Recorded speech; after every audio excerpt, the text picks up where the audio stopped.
Yeah, that,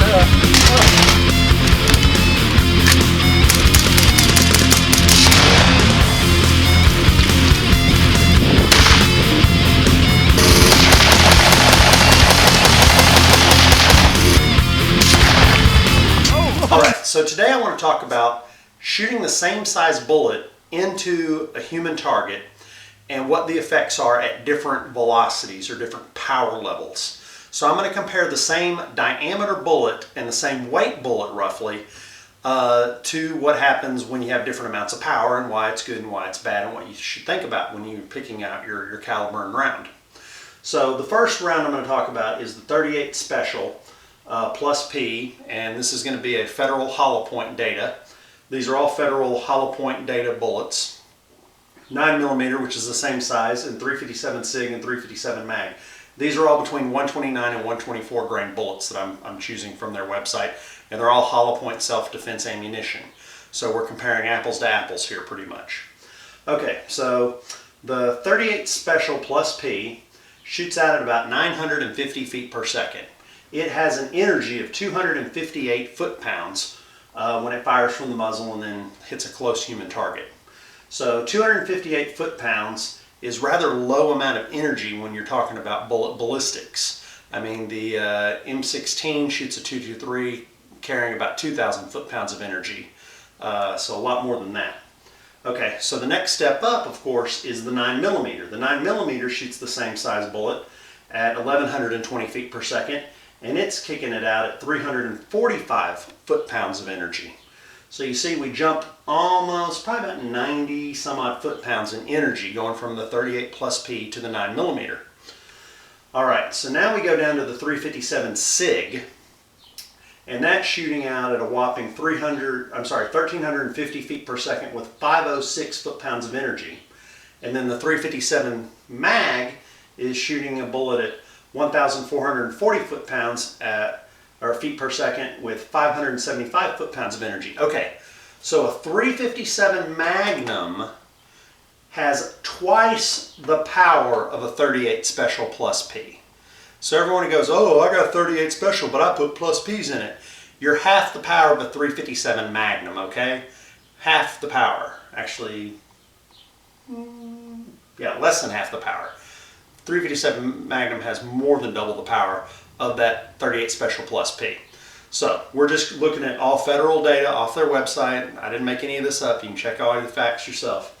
Okay, so what I'm about to show you is what typically happens when they hit people, and this could vary depending on where the people are hit. Okay, so a 38 Special plus P, which is what was, I made an earlier video about what happened in the Miami robbery suspect shooting incident where they shot one guy 12 times with it and they shot another guy 6 times with one before they both died. So that's 18 bullets of 38 plus P to kill 2 dudes. Yeah, that's why the FBI stopped carrying 38 plus P, because they got their rear ends handed to them by a couple of bank robbers, one of which was a former Marine, and 38 plus P wasn't slowing him down none too much. Okay, so you fire your bullet out of your gun and you hit your target and it goes in and it does not clear the other side of the person. So all 258 foot-pounds of energy is absorbed by your target, which isn't a great deal. That's basically a thump to the chest, and it goes into them, and they may take a while to bleed to death. If you hit them in the heart, they'll bleed to death immediately. If you hit them in the brain, they'll die instantly. If you hit them in the spine, they'll die instantly. But if you hit them badly, they will not be stopped by this, especially if they're high on drugs. Okay, so let's go to the 9mm. The 9mm carries more energy, 345 foot-pounds of energy. If you fire a non-hollow point 9mm, you will shoot clean through a person.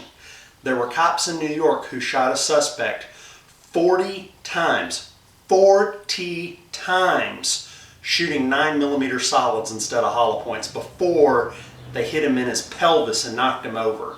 So 3 guys shot a guy 40 times with 9mm solids before he was on the ground. Put that many rounds through him standing. They did it in rapid succession, but that is an extreme story. But, you know, 9mm, if you're going to carry it, carry hollow points, because the solids have next to no stopping power because they zip right through people, zip right through them. and don't give off any of their energy very much. Well, they give off a little bit, not a lot. Okay, so you shoot them with a hollow point.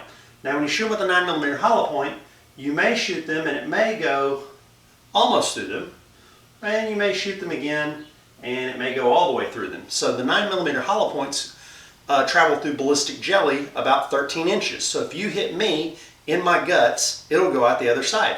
If you hit me dead center of my breastbone and my spine's in the way, it's not going to go through me with that much power. It's going to fail. Okay, so if I hit me and it goes part of the way through me and it doesn't hit me in a major blood pumper, then I'm going to leak out my front out of a 357 caliber hole.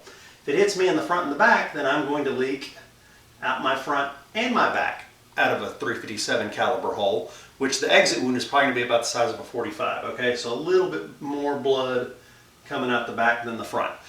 Enough to kill a man, not if he's high on PCP more than likely, unless you catch him right in the heart or in the brain. Okay, so now we jump up to the big boys. Same size bullet, but they're traveling a lot faster. 357 SIG and 357 Magnum. Okay, when you shoot someone with these with hollow points in them, whether there's a breastbone and a spine in the way doesn't really matter, because that bullet goes clean through them. Not only does that bullet go clean through them, but it carries a lot of excess energy upon the exit, and it being a hollow point. So with this excess energy, I've seen pictures of people who on the exit have holes in them somewhere between golf ball to softball size holes in their backs. Okay, so I'm going to ask you, would you rather shoot someone with a bullet that might leave a hole where they can leak out the front, the size of a 357 hole, or would you rather have someone leak out the front of a 357 hole and then pour blood out the size of a softball out their back?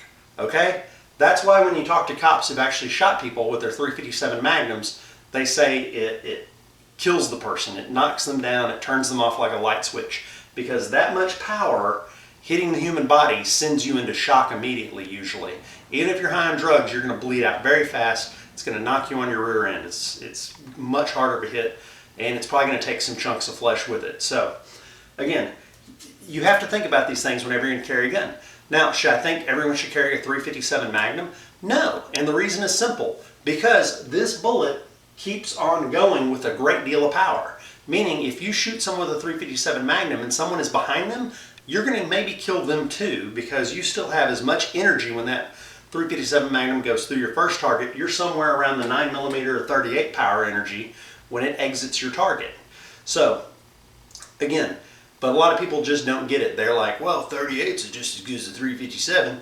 No, it's not, because it's going a lot faster and has a lot more energy and a lot more power. So you have to think about this when you're looking at ballistics. Okay, so some bullets go slow and they make big holes. Big holes are good to leak out of. Some bullets go fast and they make big holes when they exit you, which is nice too, which does a lot of good effect. So you have to kind of look at different wound trauma and techniques and stuff, and kind of judge for yourself what's best for you, how good a shot you are, how many rounds you want to carry.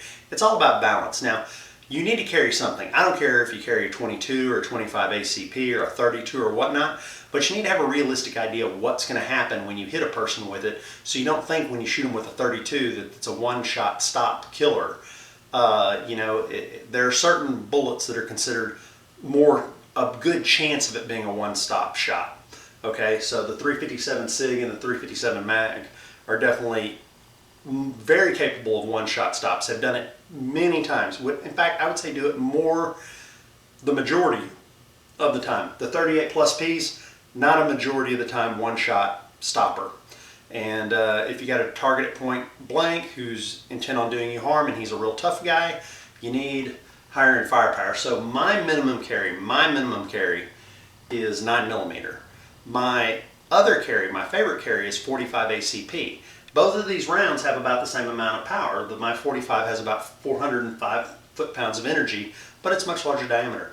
The reason I like the 45 is because it has a lot of power, but it usually doesn't over-penetrate and go through a person. It can go through a person as a hollow point, but it's not guaranteed to do it every time. It may stop in them. So I don't like over-penetrating my targets, because I'm probably, if I ever get into a concealed carry situation, am going to have people probably behind the person if it's in a crowd or something. I'm not going to be out by my lonesome having people assault me. It's probably going to be in the city where I live. So again, all these things are factors in this. Again, make up your own decision, your own mind, your own decisions. Carry something. 38 special worked fine for cops for 50 years in this country. It's an effective round and it works. Again, for the size weight ratio, the 9mm is a much better choice in my opinion. And if you can carry a 40 or a 45, so much the better than the 9mm. But the 9mm is really comfortable carry. That's why it's #1 among concealed carriers. So I hope you got a little bit out of this and makes you think a little. I know tons of people are going to argue with me because everyone's got their own opinion on ballistics and what their Uncle Bob told them and all this. But anyway, this is my take on it, so your mileage may vary.